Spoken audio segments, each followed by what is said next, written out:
to all the atrocities that have occurred and the breakdown in our structure, in our societal structure, in our familial structure, there's been that breakdown of the very basic natural relationship between parent and child.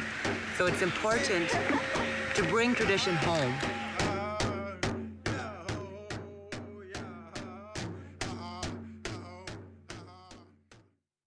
Bringing tradition home parenting curriculum is so important today because, as you know, the long history of our people, our Indigenous people, being in residential school, they weren't parented themselves. They were in an institution, so they could not learn those skills for parenting. And as Indigenous people, that is cornerstone of who we are, is being nurturers, especially women, being nurturers. We take care of our children. We talk about the child being at the center. A lot of our people didn't have that. So we have to give those basic skills and to revitalize our culture, to revitalize our people, because if we don't have that most basic relationship strengthened, then our people will not have that foundation to flourish. I think when we looked at the training curriculum and remembering what we're trying to do, we are revitalizing our culture because we know at the very core of the survival and of our people, and for our people to become successful and strong as they once were, is to have culture. Now, given that, again, we have a lot of our families, our parents that are living in urban settings and that aren't able to come out to a setting like this and pick berries, those basic teachings you could still do and replicate in a different setting. So, for example, when I was being raised, when I was a young child, I know that at a setting like this, I would be picking berries with my aunties, my great aunties, my mother, my sisters, my family. And the women and the young girls would be together. And this is the time when it was just for us, when my mom could talk to me about becoming a woman, what that meant, the responsibilities that we had. We would also talk about if there was difficulty, if I was being a difficult teenager. It was a time just to sit and reflect and be with each other and get the guidance that we needed. We would be gardening and I would be listening because you're not looking face to face. Like there wasn't the eye contact, and you know, you have to have humility and modesty when you even speak about intimate things or personal things or sexual things. And so she would have those conversations when we were in the garden. But one of the most important things that she taught me, and I've learned this from so many of you women that have been in my life also, is the importance of the relationships that we have with other women and being good to other women and being supportive of other women. Because nowadays we're raised to be competitive or catty or disrespectful of other women, jealousy, those kinds of things, rather than recognizing that those relationships are probably one of the most meaningful ones that we will ever have in our life. And when we need people the most, it's those women in our lives that we need to be able to turn to and to be able to trust. It isn't just one person or two person, it has to be the whole family, like the grandparents, the aunts, the cousins. So when you talk about it takes a community to raise a child, this is really what our culture is about, who we are as Indigenous people. It's that everybody raises that child, everybody disciplines that child, everybody celebrates that child. We have our potlatch, our feast system, where rites of passage are acknowledged, where birth is acknowledged, where death is acknowledged. So all these pieces come together. It's all the elders that are coming together. It's all the aunties, the uncles, the extended family that comes into developing that person, that little person, to live up to their best potential, their biggest potential. Mothers are the greatest people on earth, and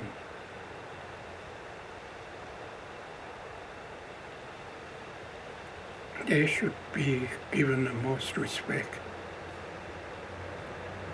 Mothers are the greatest people on earth.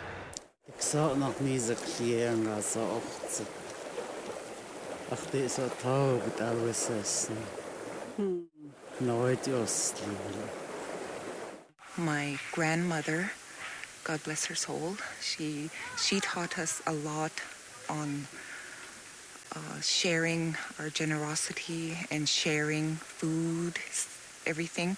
She brought us down to Pendleton Bay, and that's where we did all our learning experiences on the traditional foods. Kaanartassani titjaarsanit vatattaa. Etnifiisiklaan. Iltsau titjaarsavattattaa. Etnifiisiklaan. Lartaqai. It's winter time under the net, set the net. Ice.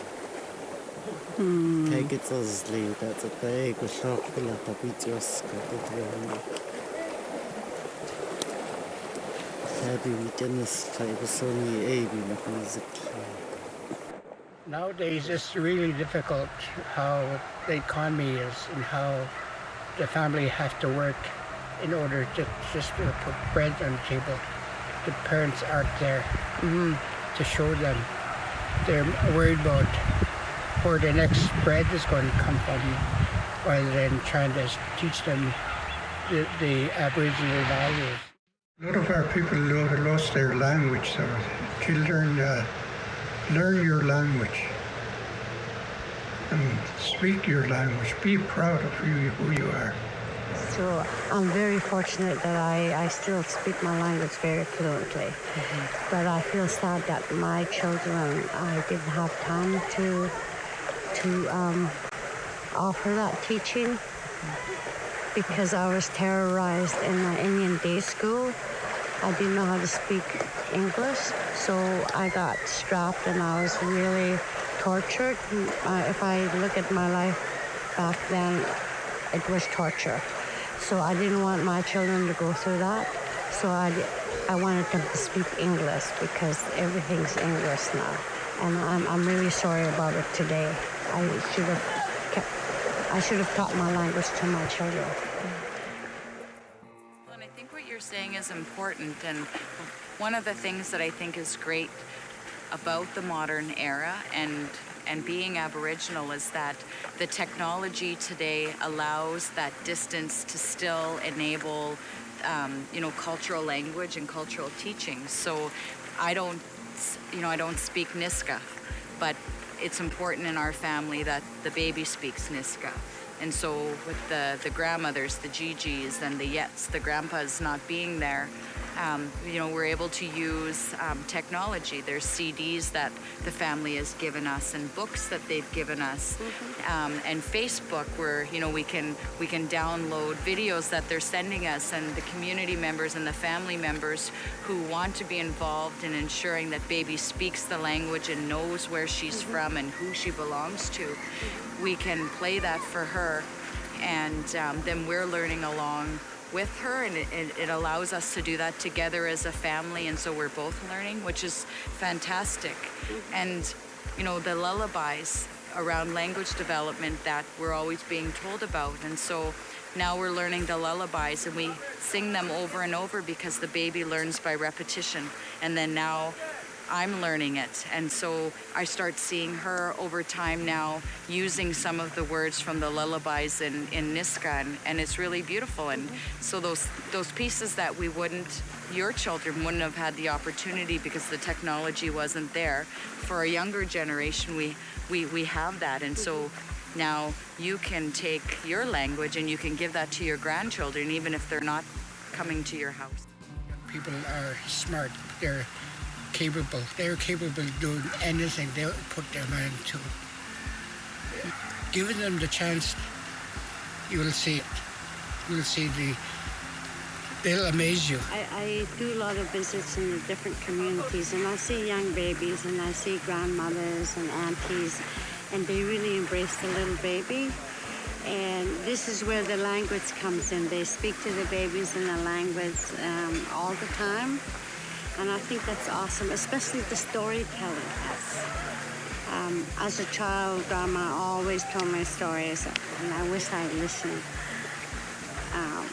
And she told me stories at bedtime, and it was legends. I remember some, but not all.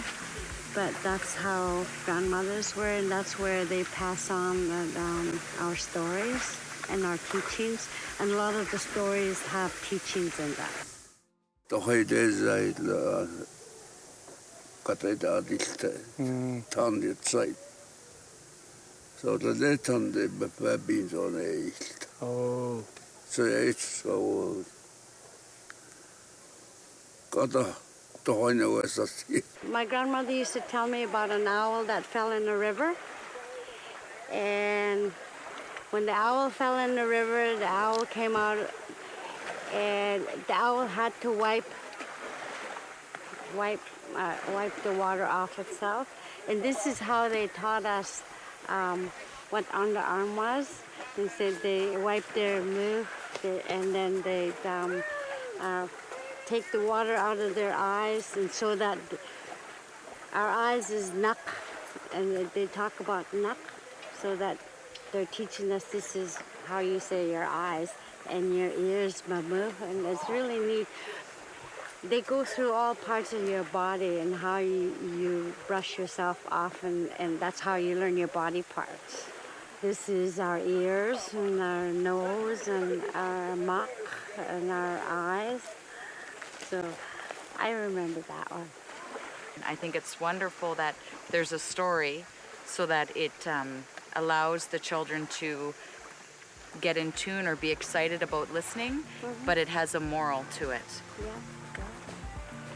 Yeah, and it's really sad that all these values and beliefs we're slowly losing sight of because we have the media that's really displaying, lots of skin for, there's mixed messages for our young girls of how we respect our bodies. Grandma used to always tell me that, she didn't say it in English, but in our language, she's saying if you're not selling, don't advertise. The most important value that we're taught as Indigenous people anywhere is that respect. So right off the get-go, you're learning about respecting yourself, you respect others, you respect elders, you respect the land, you respect the spirit. It's paramount, because if you don't have that respect, that is when hurtful things happen. Not only to the land, but to people, to everybody else. So that's the fundamental teaching. The way I was taught was that always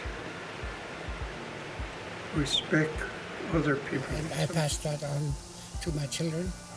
I told them that the foremost identity or trait or main characteristics of an Aboriginal child is respect. Help your people as much as you can. In my younger days, in our village, if a person was building a house, the people of the village got together and help out. And nowadays it's different,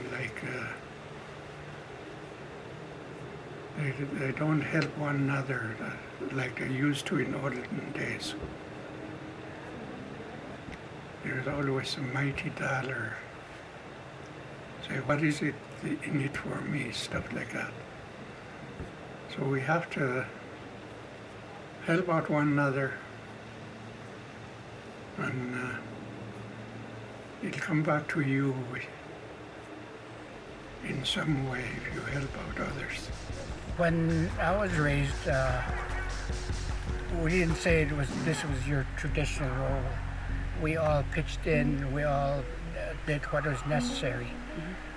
Traditional role, I suppose, would be like cutting up of fish or cutting up of meat or tanning hide. We didn't say this was their traditional role. We all pitched in and tried to help as much as we can.